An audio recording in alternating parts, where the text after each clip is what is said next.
On an afternoon in November 2007, a corporate jet waited in a hangar at Salt Lake International Airport.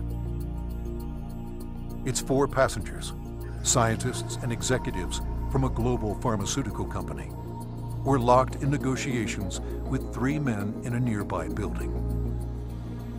They started getting on the phone about noon back east, and they kept doing that, and about 2 o'clock they walked in the room and said, okay, we're convinced you've got something here, and it's significant enough that we will write you a check big enough that you won't want to talk to anybody else. We said, we'll call you tomorrow. And we immediately adjourned into our conference room again to discuss the offer that they'd put on the table. How these men came together and the decision they made that day is the story of ASEA's genesis.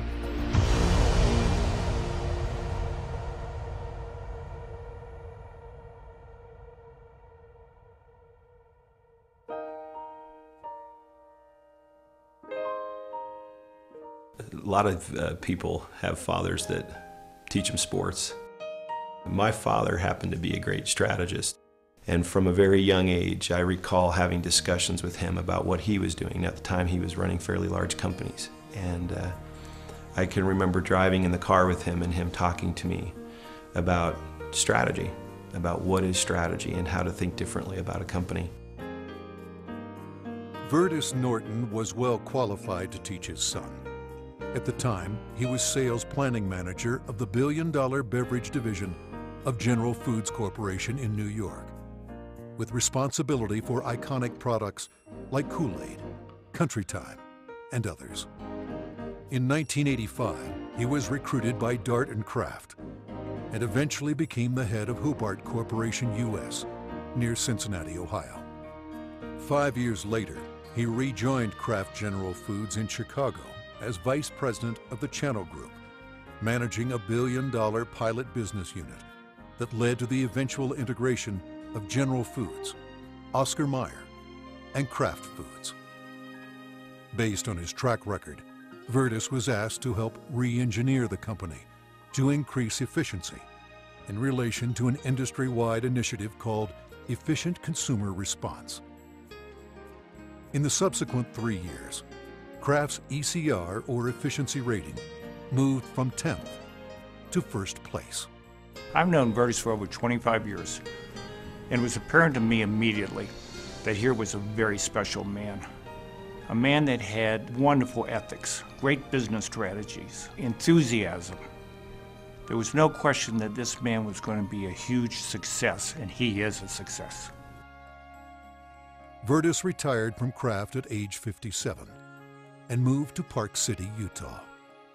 We thought he would take retirement seriously. He did not.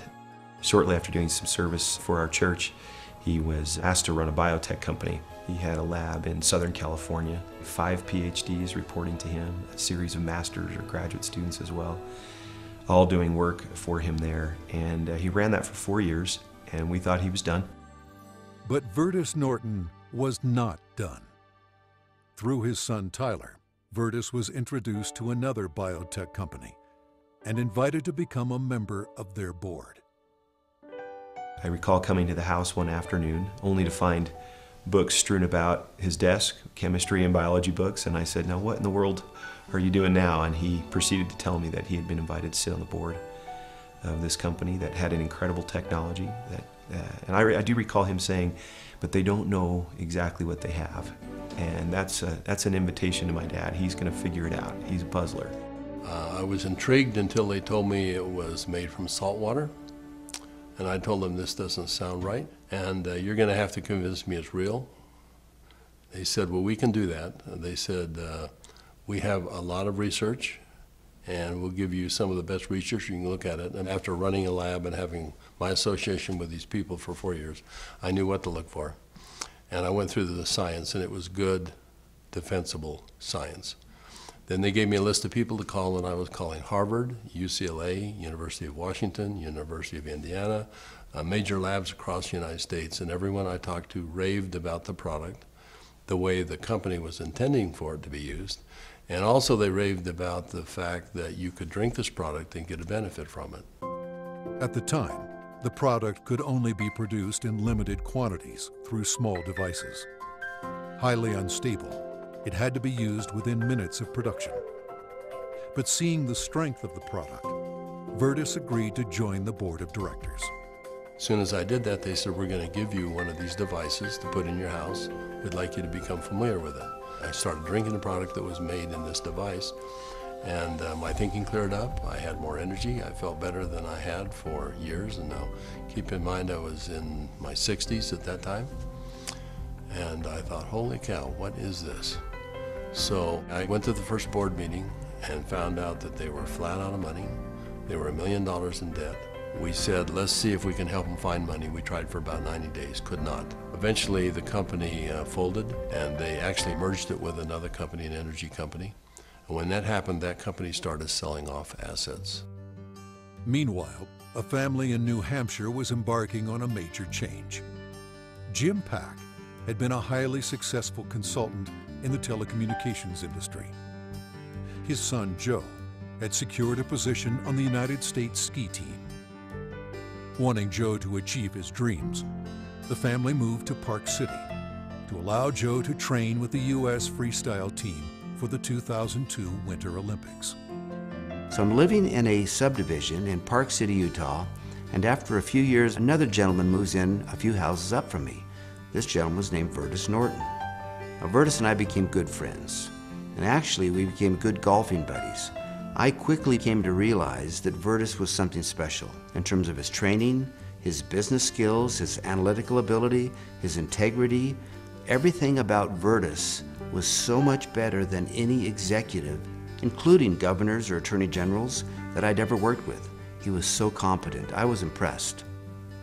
I made the decision on the golf course as we golfed, week after week. I said, I'm going to do something with this guy. One day we're golfing on the Park City Municipal Golf Course, and he's saying, I'm sitting on the board of this little company, and they've got a terrific product. I use the product, I've just found phenomenal results with this product, but the company's really mismanaged. He said, the product is so good that I'm going to put together an investment company and acquire this product. And he pulled a golf cart over on the fairway and reached in his back pocket and pulled out a folded check, business check, that was blank. And he said, you got a pen? And I handed him a pen, and he wrote a very big check. And he said, let's go do this together. And I said, are you crazy? You don't even know what it is. I said, Virtus, that's true, but I know everything about you. I know you've done your due diligence. If you're to the point where you want to form an investment company to acquire this technology, I want to be part of it. Let's do it together. And that was the start in the formation of ASEA. Of anybody that I've known, my favorite person is Jim Pack. I don't think just because he's brilliant. I think it's because he has drive and he engenders trust and confidence. And so we started down the road together, and over the course of a year, we discovered what the product was and why it worked. We developed what's called the mechanism of action. They discovered the product was based on redox biochemistry, a new field of science that emerged near the beginning of the 21st century. Redox signaling is a function central to all forms of life. Redox signaling molecules are created within every cell of the body and are vital to the immune system and to cellular repair and replace mechanisms. As one gets older, the body's ability to make these molecules decreases, a function of aging. The product provided a replenishing source of the exact redox signaling molecules the body creates, and in the same balance, enhancing cellular health. Knowing the product shelf life was essential, Virtus and Jim challenged a team of researchers, including Dr. Gary Samuelson, to find a way to stabilize the product. We didn't know if it could be done, and we bought some equipment and kept making product over and over and over again, and we'd run it through the computer. And finally, after months, he finally came in and said, I think I've got the product stabilized. And we started testing it and found out that he had, in fact, stabilized the product. After stabilization had been achieved, Virtus and Jim met with a group of university scientists. We had told them that we had stabilized this mix of molecules, and they said, no, it can't be done. And we said, no, we have done it. And they said, no, it can't be done. And they were so adamant that they were slapping the table. And we said, well, wait a minute. We'll come back tomorrow and show you the product. So we took the product back the next day.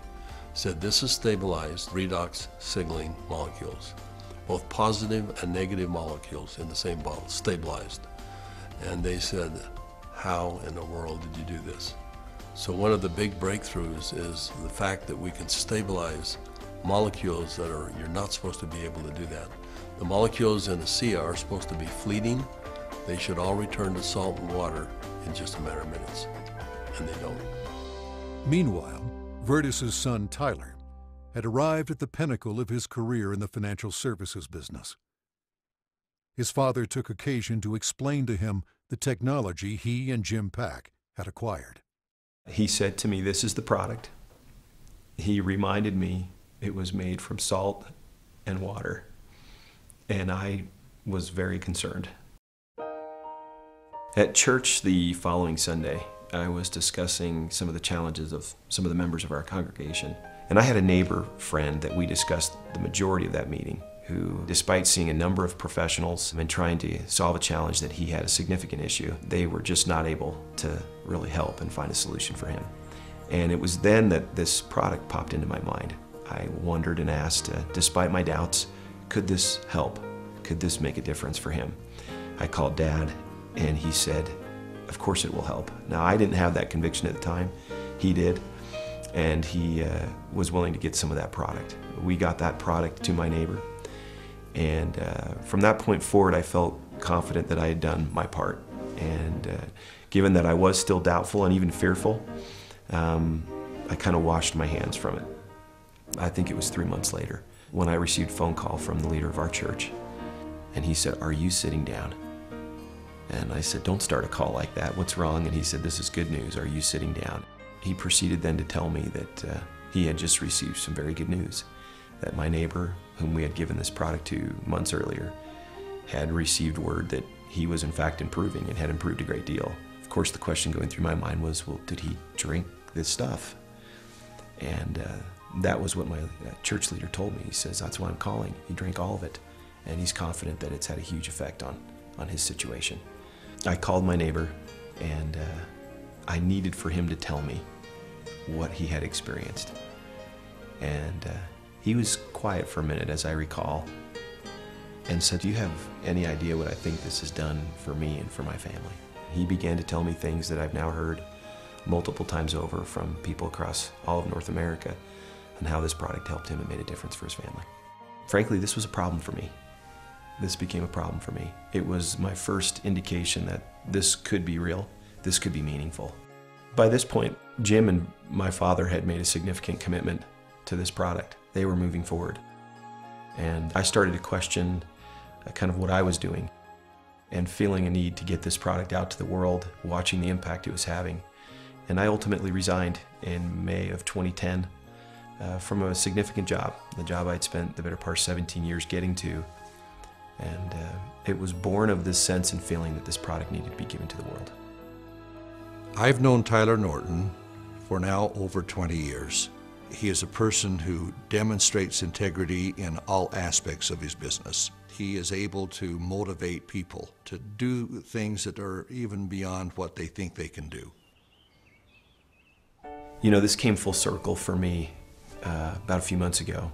I happened to be out walking, and I looked ahead and saw a family coming towards me on the street. And as they got closer, I realized it was my neighbor that had been benefited by ASEA. And I happened to be on the phone, and so we weren't able to talk. I kind of waved as we acknowledged each other, and he reached in his back pocket and pulled out a sport pouch of ASEA, and then kind of subtly bumped his heart. And we didn't say anything, but I understood completely. It brought home the whole purpose of what we're doing. Now that the product was stabilized, Vertus and Jim began studying distribution models, retail, direct sales, internet, and network marketing. But first, they had a question. We actually wondered if people would drink a product that didn't taste very good, even if there was a perceived health benefit. And we said, let's find out. So we decided to find 40 people and create kind of a focus group, and we started giving it to them. We did that for about 2 months, and we said, let's go out and find out where we are with these 40 people.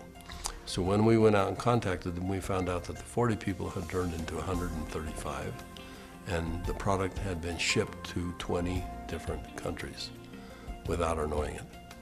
And we said, well, we've got the answer we wanted. People will, I think, buy this product. When they determine that there is a perceived health benefit, they'll buy it. But in the meantime, we had contacted a friend, someone that Jim Pack knew and we had played golf with. And he was running a very big pharmaceutical company in New Jersey, about $10, $11 billion. And he finally agreed to send a group of people out and spend some time with us and see what we had come up with.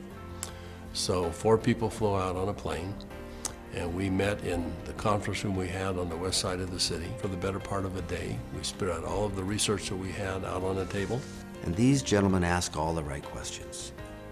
They thoroughly went through all of the science that we had, and as they do that, they'd call back to their headquarters and ask questions. About 2 o'clock in the afternoon, they came to us, and they said, we think you've got something really special here. We're going to write you a check that is large enough that you don't want to talk to anyone else. But there's a catch. And I said, what's the catch? And they said, you've got to shut it down. And I said, shut what down? And they said, you've got 135 people on this product right now, shut it down. People have problems all the time and they deal with them as best they can. You're going to have to walk away.